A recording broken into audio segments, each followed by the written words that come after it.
बुद्धि का चमत्कार, जातक कथा। आज से कई 100 साल पूर्व की बात है। एक गांव में रामसिंह नामक एक किसान अपनी पत्नी व बच्चे के साथ रहता था।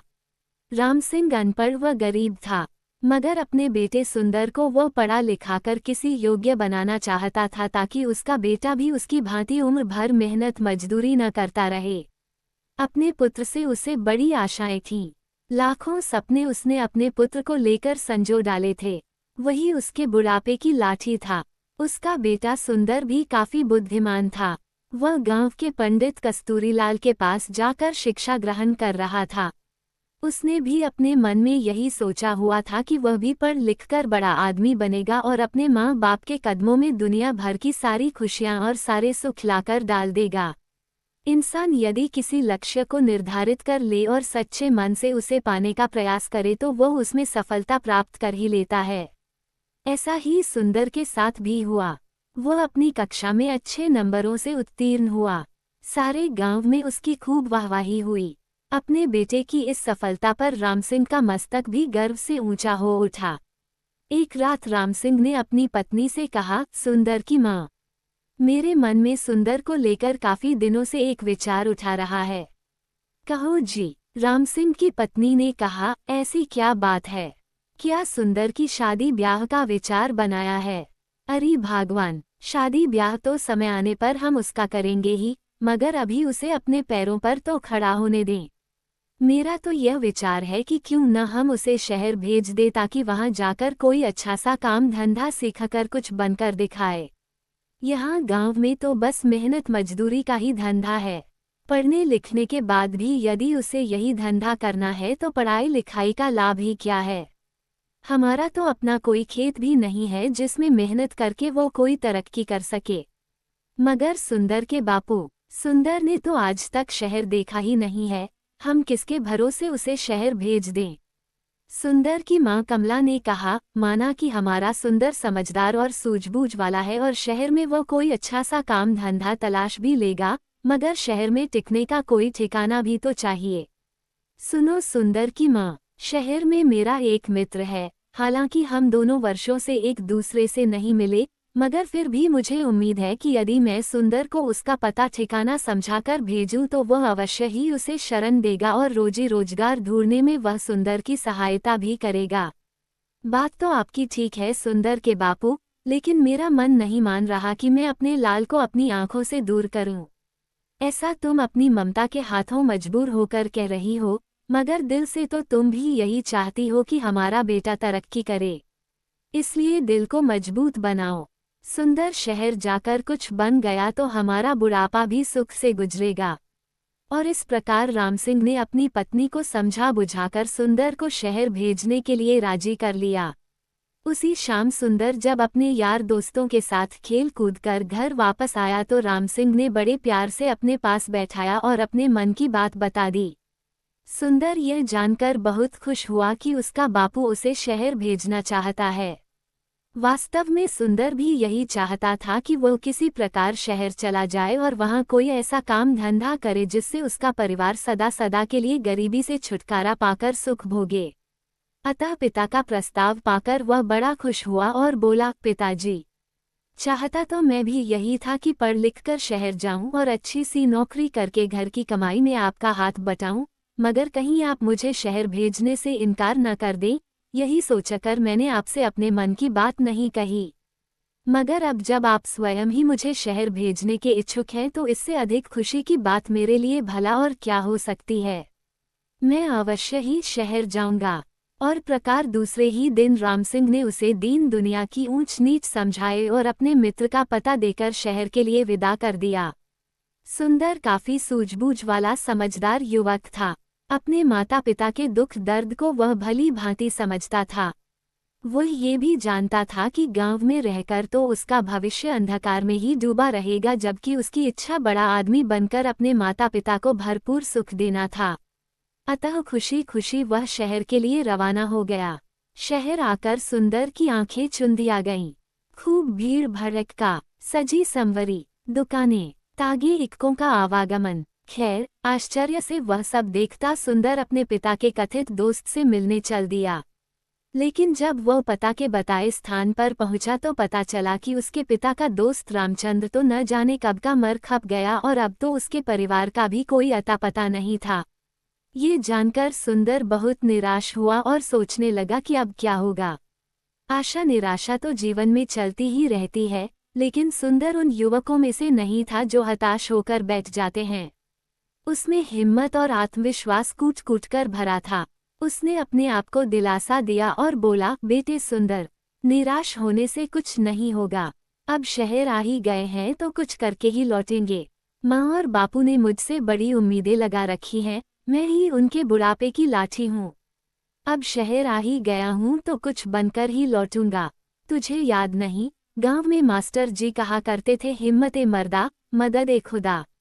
यानी जो लोग हिम्मत करते हैं उनकी मदद खुद भगवान करते हैं। अपने आप को इसी प्रकार हौसला बंधाता हुआ सुंदर पूछता पूछता एक सराय में आकर ठहर गया।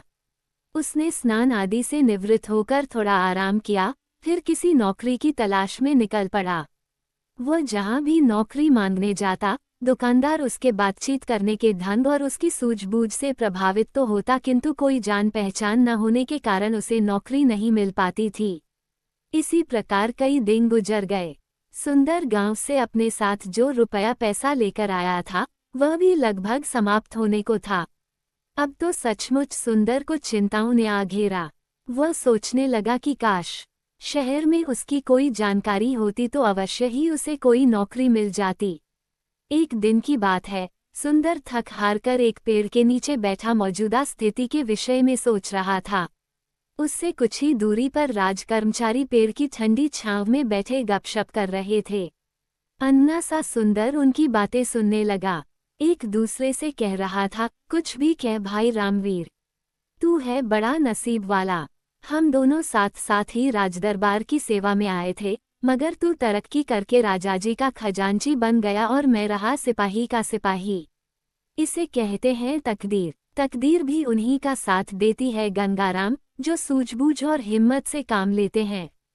मैंने अपनी सूझबूझ से कुछ ऐसे काम किए कि महाराज का विश्वास पात्र बन गया और उन्होंने मेरी ईमानदारी देखकर मुझे खजांची बना दिया। न भाई, तू जरूर किसी साधु या फकीर से कोई मंतर वंतर पढ़वाकर लाया होगा जो इतनी जल्दी इतनी तरक्की कर ली, वरना मैं क्यों न किसी ऊंचे पद पर पहुंच गया। भैया, तू मुझे भी अपनी कामयाबी का राज बता। तेरे जैसे लोग इसी चक्कर में रहते हैं कि पकी पकाई मिल जाए और खा लें। अरे भाई मेरे, अगर इंसान में हिम्मत, हौसला, ईमानदारी, साहस और सूझबूझ हो तो वह पहाड़ को खोदकर नदी बहा दे। देख, तू वह मरा हुआ चूहा देख रहा है ना? रामवीर ने सड़क के किनारे पड़े एक मरे हुए चूहे की ओर इशारा किया।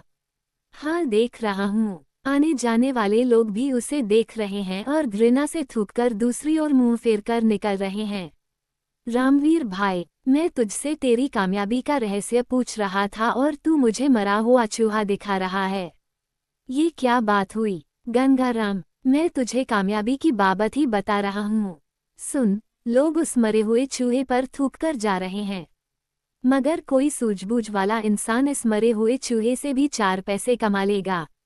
भैया मेरे, अक्ल का इस्तेमाल करने से ही इंसान कामयाबी हासिल करता है। जंतर मंतर से कुछ नहीं होता। उद्धरण। मैं समझ गया भाई रामवीर। निराश सा होकर गंगाराम बोला, तू मुझे अपनी कामयाबी का राज बताना ही नहीं चाहता। खैर, कभी तो मेरे भी दिन बदलेंगे।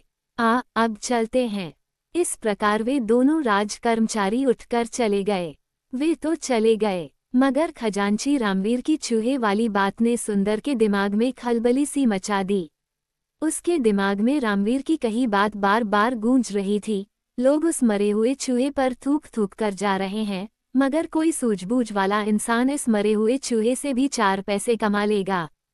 4 पैसा कमा लेगा, 4 पैसे कमा लेगा। सुंदर सोचने लगा, खजांची की बात में दम है। जिस देश में मिट्टी भी बिकती हो, वहाँ कोई चीज बेचना मुश्किल नहीं, मगर इस मरे हुए चूहे को खरीदेगा कौन? कैसे कमाएगा कोई इससे 4 पैसे? चूहे को घूरते हुए सुंदर यही सोच रहा था, लेकिन उसकी समझ में नहीं आ रहा था। तभी सड़क पर उसे एक तांगा आता दिखाई दिया। तांगे में एक सेठ बैठा था जिसने एक बिल्ली को अपनी गोद में दबोचा हुआ था। बिल्ली बार बार उसकी पकड़ से छूटने की कोशिश कर रही थी। अभी घोड़ा गाड़ी सुंदर के आगे से गुजरी ही थी कि बिल्ली सेठ की गोद से कूदी और सड़के के किनारे की झाड़ियों में जा घुसी। अरे अरे तांगे वाले, तांगा रोको, मेरी बिल्ली कूद गई, सेठ चिल्लाया। तांगा रुका और सेठ उतरकर तेजी से झाड़ियों की तरफ लपका। अरे भाई तांगे वाले, देखो, मेरी बिल्ली उन झाड़ियों में जा घुसी है, उसे पकड़ने में मेरी मदद करो। सेठ झाड़ियों के पास जाकर बिल्ली को बुलाने लगा। आ पूसी, पूसी आओ। इसी बीच तांगे वाला और सुंदर सहित कुछ अन्य लोग भी वहां जमा हो गए थे। अरे भाई, मैं किसी खास प्रयोजन से इस बिल्ली को खरीद कर लाया हूँ, कोई इसे बाहर निकालने में सहायता करो। सेठ बेताब होकर एकत्रित हो गए लोगों से गुहार कर रहा था, जबकि झाड़ियों में घुसी बिल्ली पंजे झाड़ झाड़ कर गुर्रा रही थी। देख नहीं रहे हो सेठ जी की बिल्ली किस प्रकार गुर्रा रही है? एक व्यक्ति बोला, हाथ आगे बढ़ाते ही झपट पड़ेगी। ये सब देखकर सुंदर के मस्तिष्क में राजा के खजांची की बात गूंज गई। कोई सूझबूझ वाला इंसान इस मरे हुए चूहे से भी 4 पैसे कमा लेगा। सुंदर के मस्तिष्क में धमाका सा हुआ और तुरंत उसके मस्तिष्क में एक युक्ति आ गई। वह सेठ से बोला, सेठ जी, अगर मैं आपकी बिल्ली को काबू करके दूं तो आप मुझे क्या देंगे? आए, सेठ जी ने तुरंत सुंदर की ओर देखा और बोला, भाई, तू मेरी बिल्ली को काबू करके देगा तो मैं तुझे चांदी का एक सिक्का दूंगा। चांदी का सिक्का? सुंदर के मुंह में पानी भर आया। ठीक है, आप यहीं रुकिए, मैं अभी आपकी बिल्ली काबू करके आपको देता हूँ, कहकर सुंदर दौड़ा दौड़ा उसी दिशा में गया जिधर मरा हुआ चूहा पड़ा था। वाह बेटा सुंदर, बन गया काम। उस खजांची ने ठीक ही कहा था कि यदि सूझबूझ से काम लिया जाए तो इस मरे हुए चूहे से भी 4 पैसे कमाए जा सकते हैं। सुंदर ने मन ही मन खुश होते हुए एक रस्सी तलाश की और चूहे की गर्दन में फंदा डालकर झाड़ियों की ओर चल दिया। हटो हटो सब पीछे हटो। भीड़ को एक ओर हटाता हुआ सुंदर बोला, बिल्ली अभी बाहर आती है। अरे, मरा हुआ चूहा ये तो वहां पड़ा था, किसी ने कहा। दूसरा बोला, भाई वाह, इस लड़के ने तो मौके का फायदा उठाकर एक सिक्का कमा लिया। इसे कहते हैं बुद्धि का करिश्मा। ये लड़का अवश्य ही एक दिन बड़ा आदमी बनेगा। लोग तरह तरह की बातें बनाने लगे। सुंदर झाड़ियों के करीब बैठ गया और रस्सी से बंधे चूहे को बिल्ली के सामने लहराने लगा। मोटे चूहे को देखकर बिल्ली के मुंह में पानी भर आया। एक नज़र उसने मैत्री भाव से सुंदर की ओर देखा, फिर दुम हिलाती हुई धीरे धीरे सुंदर के करीब आने लगी। सभी लोग उत्सुकता से ये तमाशा देख रहे थे। और फिर कुछ ही पलों बाद चूहे के लालच में जैसे ही बिल्ली बाहर आई, सुंदर ने उसकी पीठ पर प्यार से हाथ फेरा और उसे गोद में उठा लिया।